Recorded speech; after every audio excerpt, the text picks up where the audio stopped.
കേരളത്തിലെ മുസ്ലിം സമുദായത്തിൻ്റെ ശാക്തീകരണത്തിലും പൊതു സമൂഹത്തിൻ്റെ പുരോഗതിയിലും വളരെയേറെ സ്വാധീനം ചെലുത്തിയ സംരംഭമാണ്, വേദിയാണ് ബൈത്തുസ്സക്കാത്ത് കേരള. ബൈത്തുസ്സക്കാത്ത് കേരള ഇപ്പോൾ അതിൻ്റെ 25ാം വാർഷികം ആചരിക്കുകയാണ്. ബൈത്തുസ്സക്കാത്ത് കേരള സാമൂഹിക ശാക്തീകരണത്തിൻ്റെ 25 വർഷം എന്നതാണ് ഈ ആഘോഷ പരിപാടികളുടെ തലക്കെട്ട്. ഈ സന്ദർഭത്തിൽ വാർഷികാഘോഷങ്ങളുടെ ഉദ്ദേശ്യങ്ങളും ലക്ഷ്യവും മറ്റും നമുക്ക് മുമ്പിൽ വിവരിക്കുകയാണ് ബൈത്തുസ്സക്കാത്ത് കേരളയുടെ അധ്യക്ഷൻ ഷെയ്ഖ് മുഹമ്മദ് കാരക്കുന്ന്. ഷെയ്ഖ് സാഹിബ്, ഈ പരിപാടിയിലേക്ക് ഹൃദ്യമായ സ്വാഗതം. ഷെയ്ഖ് സാഹിബ്, നമുക്ക് ആദ്യം തന്നെ ഇത് ബൈത്തുസ്സക്കാത്ത് കേരളയുടെ ഒരു രൂപീകരണ പശ്ചാത്തലവുമായി ബന്ധപ്പെട്ട കാര്യങ്ങൾ പറഞ്ഞുകൊണ്ട് സംസാരം തുടങ്ങാമെന്ന് തോന്നുന്നു. ബൈത്തുസ്സക്കാത്ത് കേരള ഇപ്പോൾ 25 വർഷമായി രൂപീകരിച്ചിട്ട് എന്തായിരുന്നു ഈ രൂപീകരിക്കാനുള്ള കാരണം? അതിൻ്റെ ഒരു പശ്ചാത്തലം എന്തായിരുന്നു? 2000 ഒക്ടോബറിലാണ് ബൈത്തുസ്സക്കാത്ത് കേരള രൂപീകരിക്കപ്പെടുന്നത്. കേരള മുസ്ലിങ്ങൾ മതനിഷ്ഠയിൽ മറ്റ് പ്രദേശങ്ങളിലെ മുസ്ലിങ്ങളെ അപേക്ഷിച്ച് വളരെ മുന്നിലാണ്. നമസ്കാരത്തിൽ നല്ലപോലെ നിഷ്ഠ പുലർത്തുന്നവരാണ്. അതുപോലെ തന്നെ ഹജ്ജും നോമ്പുമൊക്കെ കൃത്യമായി നിർവഹിക്കുന്നവരാണ്. എന്നാൽ സക്കാത്തിൻ്റെ കാര്യത്തിൽ ഉദാസീനതയുണ്ട്, അശ്രദ്ധയുണ്ട്. സക്കാത്ത് കൊടുക്കുന്നവർ വളരെ വിരളമാണ്. നമസ്കാരം കൃത്യമായി നിർവഹിക്കുന്നവർ പോലും പലപ്പോഴും സക്കാത്ത് കൊടുക്കാറില്ല. അങ്ങനെ കൊടുക്കുന്നവർ പോലും കൃത്യമായും കണിശമായും കണക്ക് നോക്കിയുമല്ല കൊടുക്കാറുള്ളത്. അവിധം കൊടുക്കുന്നവർ പോലും റമദാനിൽ 3000, 5000, 10000 ഒക്കെ പരിസരത്തുള്ള ആളുകൾക്ക് കൊടുക്കുകയാണ് ചെയ്യാറുള്ളത്. അതുകൊണ്ട് തന്നെ ഈ വർഷം കൊടുത്തവർ അടുത്ത വർഷവും കൊടുക്കുന്നവരായും വാങ്ങുന്നവരായും നിലകൊള്ളുന്നു. ഈ അവസ്ഥ മാറേണ്ടതുണ്ട്. സക്കാത്തിൻ്റെ എല്ലാ ലക്ഷ്യങ്ങളും സാക്ഷാത്കരിക്കപ്പെടേണ്ടതുണ്ട്. ഒരു ഭാഗത്ത് സക്കാത്ത് വ്യക്തിയുടെ സംസ്കരണത്തിന് സഹായമാകണം. സമ്പത്ത് എൻ്റേതാണെന്ന ബോധത്തെ തിരുത്തി അത് അള്ളാഹുവിൻ്റേതാണ്, അവൻ നിശ്ചയിച്ച അവകാശികൾക്ക് നൽകാൻ ബാധ്യസ്ഥമാണ് എന്ന ബോധം വളർത്തിയെടുക്കേണ്ടതുണ്ട്. മറുഭാഗത്ത് സമ്പത്ത് ശുദ്ധീകരിക്കപ്പെടണം. സമ്പത്തിൽ മാലിന്യങ്ങൾ ഉണ്ടാകാൻ പാടില്ല. അപരൻ്റെ അവകാശം സമ്പത്ത് ഉള്ളിടത്തോളം കാലം അത് മലിനമായിരിക്കും. ഹലാലും തൊയ്യബും ആവുകയില്ല, അഥവാ അനുവദനീയവും ഉത്തമവുമാവുകയില്ല. അതാകണമെങ്കിൽ മറ്റുള്ള അവകാശങ്ങൾ കൊടുത്തു തീർക്കണം. സ്വാഭാവികമായും മറ്റുള്ള അവകാശത്തിൽപ്പെട്ടാണ് സക്കാത്ത് എന്നത്. അത് നൽകുന്നത് വരെ സക്കാത്ത് ശുദ്ധമാവുകയില്ല. അത് രണ്ടാമത്തെ ലക്ഷ്യം സക്കാത്തിൻ്റെ ശുദ്ധീകരണമാണ്. അപ്രകാരം തന്നെ സാമൂഹ്യ താല്പര്യമുണ്ട്. ഒരിക്കൽ സക്കാത്ത് വാങ്ങിയ ആളുകൾ പിന്നീട് വാങ്ങേണ്ട അവസ്ഥ ഉണ്ടാവരുത്. അതുകൊണ്ട് തന്നെ ദാരിദ്ര്യ നിർമ്മാർജ്ജനം, സമൂഹത്തിൻ്റെ വിദ്യാഭ്യാസ, സാമൂഹ്യ, സാമ്പത്തിക, സാംസ്കാരിക ശാക്തീകരണം എന്നത് യഥാർത്ഥത്തിൽ തന്നെ സക്കാത്തിൻ്റെ ലക്ഷ്യമാണ്. അത് സാധ്യമാകണമെങ്കിൽ സംഘടിതമായി നിർവഹിക്കപ്പെടേണ്ടതുണ്ട്. അക്കാലത്ത് സംഘടിതമായി നിർവഹിക്കുന്ന ചില കൊച്ചു സംരംഭങ്ങൾ ചില ഗ്രാമങ്ങളിലെല്ലാം ഉണ്ടായിരുന്നെങ്കിലും സംസ്ഥാന തലത്തിൽ അത്തരമൊരു സംരംഭം ഉണ്ടായിരുന്നില്ല. അതുകൊണ്ട് തന്നെ സക്കാത്തിൻ്റെ ഇത്തരം സംരംഭങ്ങൾ ഇല്ലാത്ത പ്രദേശങ്ങളിലെ ഏറെ കഷ്ടപ്പെടുന്ന മനുഷ്യരുടെ പ്രശ്നങ്ങൾ പരിഹരിക്കാൻ ഒരു വഴിയും ഉണ്ടായിരുന്നില്ല. ആ പശ്ചാത്തലത്തിലാണ് ബൈത്തുസ്സക്കാത്ത് കേരള രൂപീകരിക്കപ്പെട്ടത്. ബൈത്തുസ്സക്കാത്ത് കേരള അത് രൂപീകരിച്ചിട്ട് 25 വർഷമായി എന്ന് സൂചിപ്പിച്ചു. 25 വർഷം എന്നുള്ളത് ചെറിയ ഒരു വർഷമല്ല, വളരെ ദൈർഘ്യമുള്ള വർഷങ്ങളാണ്. ഈ ബൈത്തുസ്സക്കാത്ത് കേരള കൊണ്ട് ആ ഒരു സംരംഭത്തിന് കേരളത്തിൽ ഉണ്ടാക്കാൻ സാധിച്ചിട്ടുള്ള നേട്ടങ്ങൾ, പ്രയോജനങ്ങൾ, അതുപോലെ സക്കാത്തിൻ്റെ സ്വീകർത്താക്കൾ, അവരെ സംബന്ധിച്ചൊക്കെ എന്താണ് പറയാനുള്ളത്? കുറേ അനുഭവങ്ങളും മറ്റു കാര്യങ്ങളൊക്കെ പറയാനുണ്ടാവുമല്ലോ. ബൈത്തുസ്സക്കാത്ത് കേരള ഒന്നാമതായി ചെയ്തത് സക്കാത്തിനെ കുറിച്ച ബോധവൽക്കരണവും അതിൻ്റെ യഥാർത്ഥ അവസ്ഥയും സമൂഹത്തെ ബോധവൽക്കരിക്കുകയാണ്. അതിൽ അള്ളാഹുവിൻ്റെ അപാരമായ അനുഗ്രഹത്താൽ അന്നുണ്ടായതിന് ഒരുപാട് മാറ്റങ്ങൾ ഉണ്ടായിട്ടുണ്ട്. ധാരാളം ആളുകൾ സക്കാത്ത് നൽകുന്നവരായി ഉണ്ടായി. അതോടൊപ്പം തന്നെ സക്കാത്ത് കൃത്യമായും കണിശമായും നൽകുന്നവരുമുണ്ട്. സംഘടിതമായി നൽകുന്നവരുടെ എണ്ണം ഗണ്യമായി വർദ്ധിച്ചിട്ടുണ്ട്. തുടക്കത്തിൽ വളരെ കുറവായിരുന്നെങ്കിൽ ഇപ്പോൾ ആയിരക്കണക്കിന് ആളുകൾ അത് നൽകുന്നവരായി ദാതാക്കളായുണ്ട്. ആയിരക്കണക്കിന് ആളുകൾ അതിൻ്റെ ഗുണഭോക്താക്കളായുമുണ്ട്. അതോടൊപ്പം തന്നെ ബൈത്തുസ്സക്കാത്ത് കേരളത്തിലെ സമൂഹത്തിൽ വലിയ മാറ്റം ഉണ്ടാക്കിയിട്ടുണ്ട്.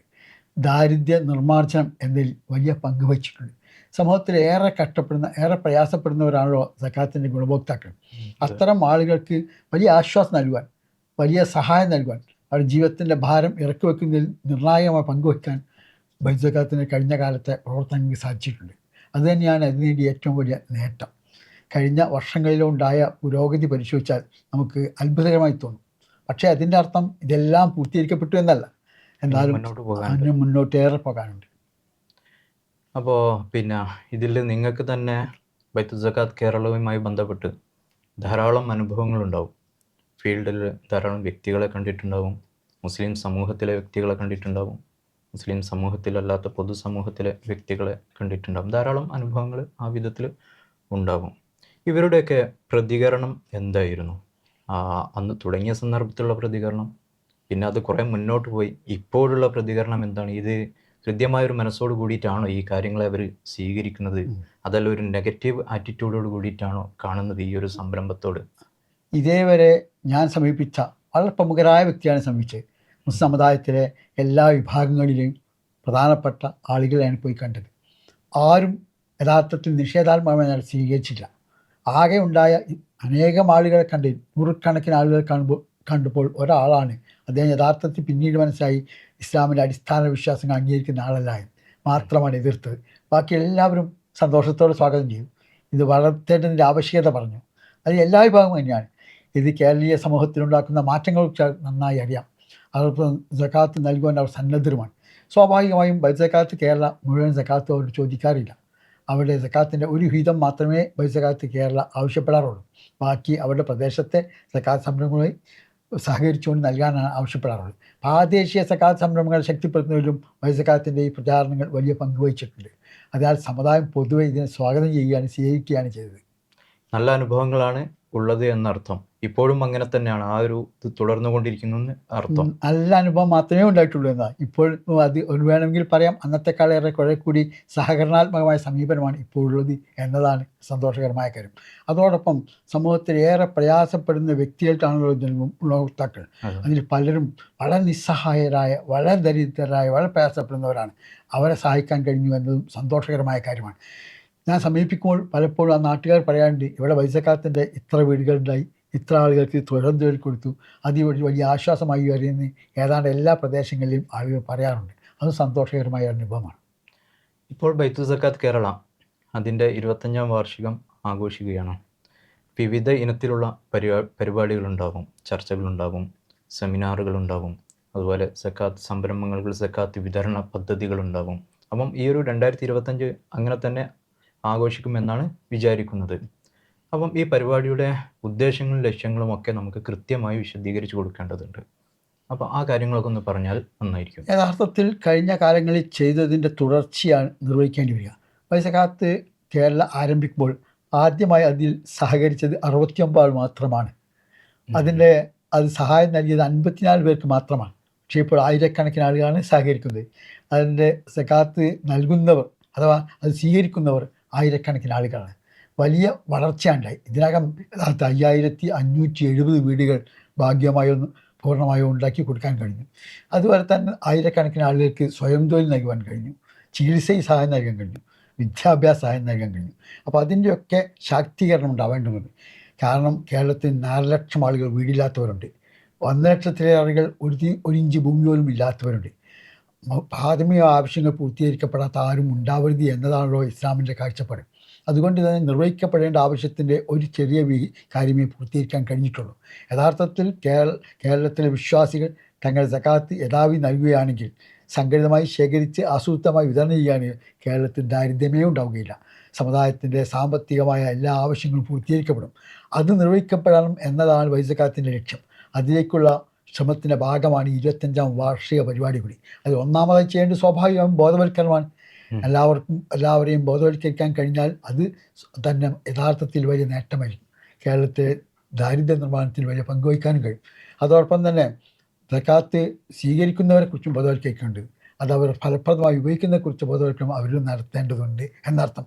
ഈ എല്ലാ കാര്യം നിർവഹിക്കുന്നതോടൊപ്പം തന്നെ ഈ വർഷം ഈ 25ാം വർഷത്തിൻ്റെ ഭാഗമായി കാസർഗോഡ് ജില്ലയിൽ 25 വീടുകൾ നിർമ്മിച്ച് നൽകുന്നുണ്ട്. അതിൻ്റെ ശിലാസ്ഥാപന കർമ്മമായി 10 വീടുകളുടെ ശിലാസ്ഥാപന കർമ്മമായിരുന്നു ഇന്നലെ കാസർഗോഡ് നിർവഹിച്ചത്. ഇങ്ങനെ വിവിധ മേഖലയിലെ ശാക്തീകരണമാണ്. ബൈത്ത് സക്കാത്തിൻ്റെ ശാക്തീകരണം വഴി സക്കാത്ത് സംരംഭത്തിൻ്റെ ശാക്തീകരണമാണ്, അതുവഴി സമുദായത്തിൻ്റെ ശാക്തീകരണമാണ് യഥാർത്ഥത്തിൽ 25ാം വാർഷിക പരിപാടി പ്രധാനമായ കാര്യം. അത് അടിസ്ഥാനം ബോധവൽക്കരണം തന്നെയാണ്. അതോടൊപ്പം തന്നെ വ്യത്യസ്ത പരിപാടികളും നടന്നുകൊണ്ടിരിക്കും എന്നർത്ഥം. തീർച്ചയായും.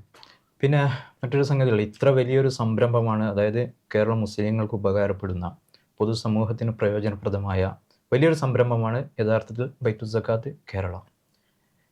എന്നാൽ എന്നിട്ട് കൂടി ചില കോണുകളിൽ നിന്ന് വളരെയേറെ രൂക്ഷമായ വിമർശനങ്ങൾ നേരിട്ടുകൊണ്ടിരിക്കുന്നുണ്ട് പല അർത്ഥങ്ങളിൽ. പ്രത്യേകിച്ച് ഇതിനെക്കുറിച്ചൊരു ഇസ്ലാമിക് തിയോളജിക്കലായിട്ട് തന്നെ, അല്ല മതപരമായിട്ട് തന്നെ സംഘടിതമായിട്ട് സക്കാത്ത് കളക്ട് ചെയ്യുന്നതിന് യാതൊരു ബേസും അടിസ്ഥാനവും ഇല്ല എന്ന് പറഞ്ഞുകൊണ്ടാണ് പിന്നെ വിമർശനത്തിൻ്റെ ഒരു പ്രധാന ഫോക്കസ് എന്നത്. അതിനോട് നമുക്ക് എന്താണ് പ്രതികരിക്കാനുള്ളത്? യഥാർത്ഥത്തിൽ ആ വിമർശനങ്ങൾക്ക് മറുപടി പറയുക എന്ന് ബൈത്തുൽ സ്വീകരിച്ച നിലപാടല്ല. അതിനുള്ള യഥാർത്ഥ ബൈത്തുൽ വിചാരിക്കുന്ന അതിന് രചനാത്മകമായി ക്രിയാത്മകമായി അഭിമുഖീകരിക്കണമെന്നാണ്. അതിനുള്ള മാർഗം ഈ സംരംഭത്തെ ശക്തിപ്പെടുത്തലാണ്. യഥാർത്ഥത്തിൽ ഇസ്ലാമിലെ എല്ലാ ആരാധനാകർമ്മങ്ങൾക്കും 2 വശമുണ്ട്.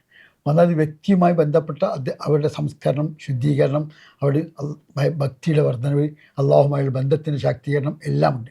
അതോടൊപ്പം എല്ലാ ആരാധനാകർമ്മങ്ങൾക്കും സാമൂഹ്യമായ താല്പര്യങ്ങളുണ്ട്. സമൂഹവുമായി ബന്ധപ്പെട്ട് ആണ് എല്ലാം നിർവഹിക്കുക. വ്യക്തി നിർവഹിക്കുന്ന ആരാധനാകർമ്മയും ആ അർത്ഥത്തിൽ ഇല്ല എന്നതാണ് ശരി. ഉദാഹരണം നമസ്കാരമാണ്.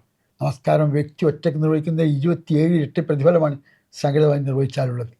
അതുകൊണ്ട് തന്നെ സംഘടിതമായി നിർവഹിക്കാനുള്ള എല്ലാ സംരംഭങ്ങളും സമുദായത്തിലുണ്ട്. പള്ളികളുണ്ട്, പള്ളി കമ്മിറ്റികളുണ്ട്, ജുമയുണ്ട്, അവിടെ ആരാധനയ്ക്ക് നേതൃത്വം നൽകാനുള്ള ആളുണ്ട്, പള്ളിയുടെ നടത്തിപ്പിനുള്ള സംവിധാനമുണ്ട്. അപ്രകാരം തന്നെയാണ് നോമ്പിൻ്റെ മാസം നിശ്ചയിക്കാൻ എല്ലാ സംഘടനയും കമ്മിറ്റികളുണ്ട്, സംരംഭങ്ങളുണ്ട്. പ്രാദേശിക ഇടങ്ങളിൽ മഹല്ല് സംരംഭങ്ങളുണ്ട്. ഭരണകൂടമില്ല എന്നതുകൊണ്ട് മാത്രം അതൊന്നും നിർവഹിക്കപ്പെടാതെ പോകുന്നില്ല.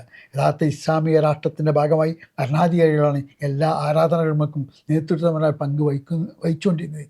അത് ഭരണഘടന സംവിധാനങ്ങളിപ്പോൾ വഹിക്കുക ഭരണകൂടങ്ങളാണ്.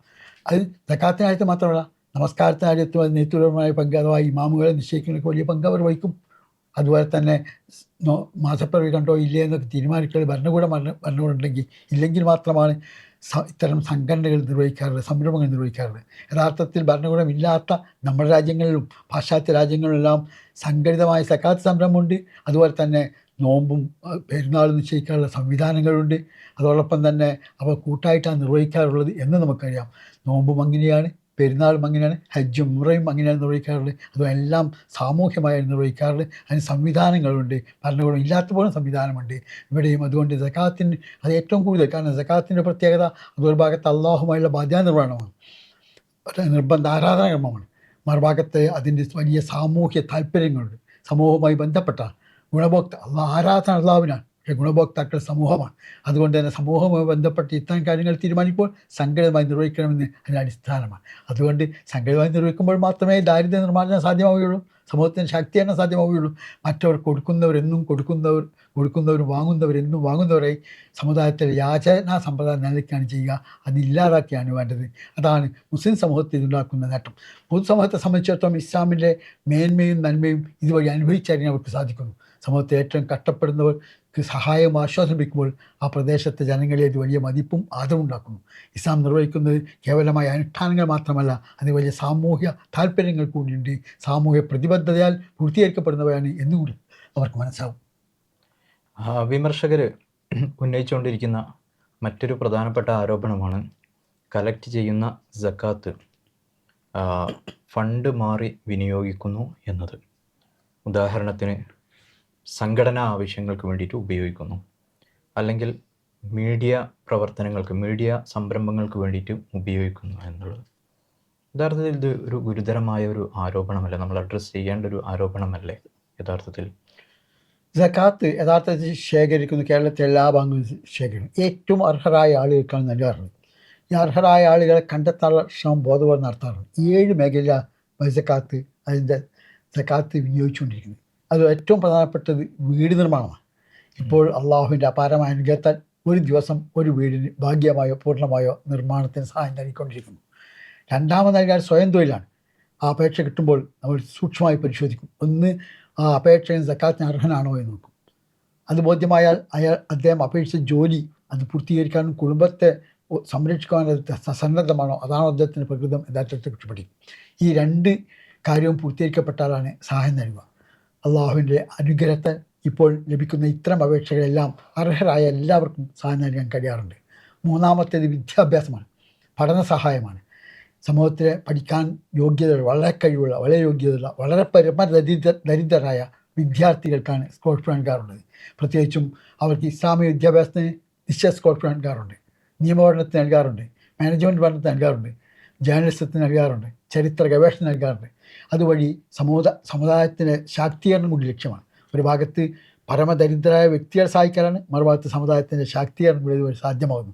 വ്യക്തികൾ പലപ്പോഴും സക്കാത്തിൽ നിന്ന് പഠന സഹായം വാങ്ങുന്ന വിദ്യാർത്ഥികൾ പിന്നീട് പലപ്പോഴും സക്കാത്ത് ദായകരായി മാറിയിട്ടുണ്ട്. കേരളത്തിൽ ധാരാളം സക്കാത്ത് നിന്ന് സഹായം സ്വീകരിച്ച ധാരാളം വിദ്യാർത്ഥികൾ ഇപ്പോൾ വലിയ ഉയർന്ന ജോലി വഹിക്കുന്നവരുണ്ട്. അവർ സക്കാത്ത് കൃത്യമായി നൽകാറുമുണ്ട്. അപ്പോൾ പിന്നെ ഉള്ളത് സ്വാഭാവിക കടാശ്വാസമാണ്. അത് വീടൊക്കെ ജപ്തി ചെയ്ത് പോകുന്നു എന്ന് തോന്നുമ്പോൾ ആ കടാശ്വാസം നൽകാറുണ്ട്. അപ്രകാരം ചികിത്സാ സഹായമാണ് ഏറ്റവും കൂടുതൽ. എല്ലാ ദിവസവും അപേക്ഷ കിട്ടും, എല്ലാ ആഴ്ചയിലും അത് സ്റ്റിച്ചിങ് ഉണ്ടാവാറുണ്ട്. 30-40 ഒക്കെ അപേക്ഷകൾ ഓരോ ആഴ്ചയും ഉണ്ടാകും. മഹാഭൂരിപക്ഷം കിഡ്നി പേഷ്യൻസ് ആയിരിക്കും. പിന്നെ ഉണ്ടാവുക ക്യാൻസർ രോഗികളാണ്, ഹൃദ്രോഗികളുണ്ട്, സ്ട്രോക്ക് വന്നവരുണ്ട്, നട്ടൻ ക്ഷതം ബാധിച്ചവരുണ്ട്. എല്ലാ അപേക്ഷകരും അവർ ആവശ്യപ്പെട്ട സംഖ്യ കൊടുക്കാൻ കഴിയാറില്ല. ആവശ്യത്തിൻ്റെ ചെറിയൊരു വിഹിതമേ നൽകാൻ കഴിയാറുള്ളൂ. പക്ഷേ അർഹരായ ഒരൊറ്റ ആവശ്യക്കാരെ നിരാകരിക്കാറില്ല. ചെറിയ സംഖ്യയെങ്കിലും എല്ലാവരും സഹായിക്കാറുണ്ട്, എല്ലാവർക്കും നൽകാറുണ്ട്. സഹായമെന്ന് പറയാൻ പാടില്ല, അവരുടെ അവകാശമാർക്ക് നൽകാറുണ്ട്. അപ്രകാരം തന്നെയാണ് പെൻഷൻ, റേഷനും പെൻഷനുമായി നൽകാറുണ്ട്. മറ്റൊരു ഭാഗത്തും വരുമാനമില്ലാത്ത, ജീവിക്കാൻ ഒരു വഴിയുമില്ലാത്ത ആളുകൾക്കാണ് പെൻഷൻ നൽകാറുള്ളത്. കുടിവെള്ള പദ്ധതി ഇതിനകം 350ഓളം കുടിവെള്ള പദ്ധതികൾ നടപ്പാക്കിയിട്ടുണ്ട്. ഈ കഴിഞ്ഞ വർഷം തന്നെ അതുവഴി ധാരാളം കുടിവെള്ള പദ്ധതികൾ നടപ്പാക്കാൻ നമുക്ക് സാധിച്ചിട്ടുണ്ട്. 37 കുടിവെള്ള പദ്ധതികൾ ഈ കഴിഞ്ഞ വർഷം തന്നെ 2024 തന്നെ നടപ്പാക്കിയിട്ടുണ്ട്. അതുവഴി ധാരാളം ആളുകൾക്ക് പ്രയോജനം ലഭിക്കും. അപ്പോൾ സ്വാഭാവികമായി ഈ 7 ഇനത്തിലാണ് ചെലവഴിക്കാറുള്ളത്. ഇതിൽ നിന്ന് ഒരു പൈസ പോലും സംഘടനാ പ്രവർത്തനം ഉപയോഗിക്കാറേയില്ല. ഒരു പൈസ പോലും പത്രസ്ഥാപനത്തിലോ മാധ്യമ സ്ഥാപനം ഉപയോഗിക്കുകയില്ല. കാരണം ഇതിനെല്ലാം കൃത്യമായ കണക്കുണ്ട്, കണക്ക് പ്രസിദ്ധീകരിക്കാറുണ്ട്, അച്ചടിക്കാറുണ്ട്. ഏതിനത്താണ് ചിലവഴിച്ചത് എന്ന് അതിൻ്റെ സൈറ്റിലുണ്ട്, എല്ലായിടത്തുമുണ്ട്. ഇതൊരു അവ്യക്തവുമില്ല, എല്ലാം വളരെ കൃത്യമാണ്, സുതാര്യമാണ്. ഒരു രഹസ്യ സ്വഭാവമോ ഗൂഢ സമീപനമോ ഇതില്ലെന്നർത്ഥം. എല്ലാം ആർക്കും പരിശോധിക്കാവുന്ന വിധം കൃത്യമാണ്, വ്യക്തമാണ്, സത്യസന്ധമാണ്.